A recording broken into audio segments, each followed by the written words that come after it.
গণঅভ্যুত্থানের পরবর্তী সময়েও বেসরকারি বিশ্ববিদ্যালয়ের শিক্ষার্থীদের উপরে যে সাহস ছাত্রলীগও করতে পারেনি, সেই সাহস দেখিয়েছিল আজকে ঢাবির শিক্ষার্থীরা। এটা খুবই আমাদেরকে হতাশা হয়ে গেছে, আমরা লজ্জাজনক। আমরা এই জন্য লজ্জিত যে আমার বোনদের উপর যেভাবে হামলা হয়েছে, আমার ভাইদের উপর যে ছাত্রলীগ স্টাইলে এভাবে হামলা করে, এটা আমরা কখনোই এটা আশা করিনি ঢাবি থেকে। তো তার সে হামলার প্রতিবাদে আজকে আমরা এখানে আহত, আজকে সে তারই পরিপ্রেক্ষিতে আজকে আমাদের রোড ব্লকের ছিল, ওইটা এখন আপাতত আমরা স্থগিত করেছি।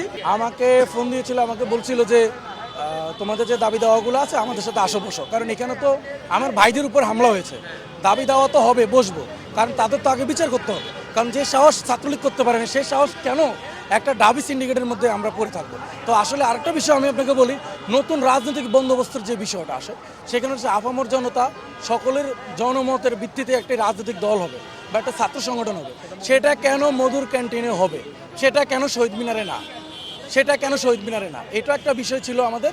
সেই বিষয়টি সূত্রপাত করে আমাদের আসলে আজকে ঘটনাটা ঘটে আর কি, আমাদের শিক্ষার্থীদের উপরে অতর্কিত হামলা করে। আমাদের দাবি হচ্ছে দুইটি। একটি হচ্ছে যে যারা আমাদের বোনদের উপর, ভাইদের উপর হামলা করেছে তাদেরকে চিহ্নিত করে বিচারের আওতায় আনতে হবে, এবং এই যে নতুন রাজনৈতিক দল এবং নতুন ছাত্র সংগঠনের যে রাজনৈতিক যে বন্দোবস্ত, সেখানে যেন বেসরকারি বিশ্ববিদ্যালয়ের প্রতিনিধিত্বে যেন অ্যাকসেপ্টেন্সটা যেন নিশ্চিত থাকে। আমরা যেহেতু মাইর খাইয়েই ফেলছি, আপনারা যেহেতু আমাদের বহিরাগত ট্যাগ দিয়েই ফেলছেন, এই বহিরাগতই তো আপনাদের 18ই জুলাইয়ের পর থেকে সাপোর্ট দিছে, আপনারা হল থেকে চলে যাওয়ার পর। তারপরও আজকে আপনারা বহিরাগত ট্যাগ দিয়েছেন। এই যে আমরা প্রাইভেটের স্টুডেন্ট হয়ে এই কামড় কিভাবে খাই ভাই? একটা ঢাকা ইউনিভার্সিটির মতো একটা সম্মানীয় একটা প্রতিষ্ঠান, তারা যে শিক্ষার স্লোগান দেয়, তারা কিভাবে শিক্ষার স্লোগান দেয়? শিক্ষাটা কোথায় রইলো তাহলে? এই শিক্ষাটা কোথায় রইল? শিক্ষাটা তাহলে নাই। হ্যাঁ, এই যে আমি তো দাগ দেখিয়েছি আপনাদের। এক মুহূর্তে আমাদের দাবি হচ্ছে আমাদের প্রাইভেট স্টেক লাগবে। আমাদের প্রাইভেট ছাড়া তারা রাজনৈতিক দল করতে পারবে না, তারা ছাত্র সংগঠন করতে পারবে না। আমাদের কষ্ট করে আমাদের সাথে নেগোসিয়েশনে তারা বসে নাই, না বসে ছাত্র সংগঠন করে ফেলছে, সেটা তারা কিভাবে করতে পারে? আর তারা রাজনীতিটাকে নিয়ে গেছে মধুর ক্যান্টিনে, যেটা হওয়ার কথা শহীদ মিনারে। কারণ এটা মানে সারা বাংলাদেশের পলিটিক্স এখন, সেটা ঢাবি কেন্দ্রিক, তাহলে তো আপনার ঢাবি কেন্দ্রিক পলিটিক্স করে ফেলেন ভাই। ঢাবি কেন্দ্রিক পলিটিক্স আমরা চাই না, তাইলে আপনারা আওয়ামী লীগের পুনর্বাসন করে ফেলতেছেন। তাহলে আমাদের দাবি, আমরা একদিন সময় দিয়েছি আপনারা সময় নেন, আপনারা চিন্তা করেন। আমার মেয়েদের গায়ে যে হামলা হয়েছে, এই ব্যাড টাচ করা হয়েছে, যে আমার প্রত্যেকটার বিচার আমরা চাই। এই বিচার যদি না হয় তাহলে প্রাইভেট, 7 কলেজ, মাদ্রাসা, ন্যাশনাল আবার মাঠে নামবে। প্রত্যেকটা মেয়ের গায়ে আঘাত করা হয়েছে, এই আঘাতের জবাব আপনাদের দিতে হবে।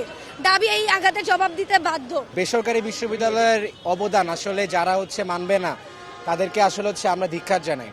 দ্বিতীয়ত কথা হচ্ছে, এই গত ফ্যাসিস্ট যে শেখ হাসিনা, তার মাথার মধ্যে বেসরকারি বিশ্ববিদ্যালয়ের কোনো প্ল্যানই ছিল না। সে ভাবছিল যে বেসরকারি বিশ্ববিদ্যালয়ের স্টুডেন্টরা নামবে না, কিন্তু আসলে বেসরকারি বিশ্ববিদ্যালয় যেটা স্তম্ভ স্টুডেন্টদের, এটা আসলে সবাই ভুলে গেছে। আজকে ঢাকা বিশ্ববিদ্যালয় যেভাবে আমাদেরকে একঘরা করে রাখছে এবং আমাদের স্টুডেন্টদের উপর যেভাবে হামলা করছে, এর আমরা তীব্র প্রতিবাদ জানাই এবং আমরা এর বিচার চাই। এবং আমাদের একটাই দাবি যে আমাদের প্রাইভেটের যে বোনদের গায়ের উপর যে হামলা হয়েছে এবং ভাইদেরকে যে মারা হয়েছে, এর দৃষ্টান্তমূলক আমরা শাস্তি বিচার দেখতে চাই। দ্বিতীয় কথা হচ্ছে, আপনারা বেসরকারি বিশ্ববিদ্যালয়কে পিছিয়ে রাখবেন না। বেসরকারি বিশ্ববিদ্যালয় স্টুডেন্টদের একটা অংশ। আপনারা যদি কোনো ছাত্র সংগঠন বা যাই করবেন না কেন, দেশের পলিসি নিয়ে যেই কাজ করবেন না কেন, আমরা চাই বেসরকারি বিশ্ববিদ্যালয় যেন সেমভাবে ওই কাজগুলো যেন থাকে। বেসরকারি বিশ্ববিদ্যালয়কে পাশে রেখে আপনারা কখনো দেশের উন্নতির দিকে আগাতে পারবেন না, কারণ বেসরকারি বিশ্ববিদ্যালয় হচ্ছে মূল স্তম্ভ। যখন আমাদের বাংলাদেশ গণতান্ত্রিক ছাত্র সংসদ, এই সংগঠনটি, নতুন ছাত্র সংগঠনটি, এটি নতুন রাজনৈতিক বন্দোবস্তের ছাত্রদের প্রত্যয় নিয়ে গঠিত হওয়ার কথা ছিল, যেটা ইতিহাস হওয়ার কথা ছিল, সেইখানে ঢাকা বিশ্ববিদ্যালয়ের যেই মদদে গঠিত এই কেন্দ্রীয় কমিটিতে ঢাকা বিশ্ববিদ্যালয় ছাড়া আর কাউকে আমরা দেখতে পাইনি। সেখানে আমরা বাংলাদেশের কোনো নামগন্ধ পাইনি। যেখানে বাংলাদেশ ছিল, তার প্রতিবাদে আমরা যখন বেসরকারি বিশ্ববিদ্যালয়ের শিক্ষার্থীরা মধুর ক্যান্টিনে যে প্রতিবাদ করি, তার একটি প্রত্যুত্তরে ঢাকা বিশ্ববিদ্যালয়ের সিন্ডিকেটের কিছু ছাত্রছাত্রী, শিক্ষার্থী এবং কিছু বহিরাগত কিছু শিক্ষার্থী ঢাকা বিশ্ববিদ্যালয়ে, তারা আমাদের ওপর উস্কে দেয়, মপকে উস্কে দেয় এবং আমাদের ওপর আক্রমণ করে। সেই আক্রমণ করার পরে, সেই নৃশংস এবং অতর্কিত হামলার কারণে আমরা বাংলা মোটরে এখানে ব্লকেট কর্মসূচি করেছিলাম আজকে কিছুক্ষণের জন্য, এবং আমরা বলেছি যে আজকে আমাদের কালকে সারা দেশে সম্মিলিত বেসরকারি বিশ্ববিদ্যালয়ের প্রত্যেকটি বেসরকারি বিশ্ববিদ্যালয়ে বিক্ষোভ মিছিল হবে এবং আমরা তাদেরকে আমাদের নিজস্ব কিছু রকমের মিটিংয়ের পরে আমরা তাদেরকে অফিসিয়ালি আনুষ্ঠানিকভাবে তাদেরকে আমরা তাদের দাবিটা শোনাবো। তারা যদি আমাদেরকে সেই দাবি পূরণের কোনো দৃশ্যমান আশ্বাস না দেয়, তাহলে 28 তারিখে আমরা সারা দেশে ঢাকা ব্লকেটের ডাক দিব।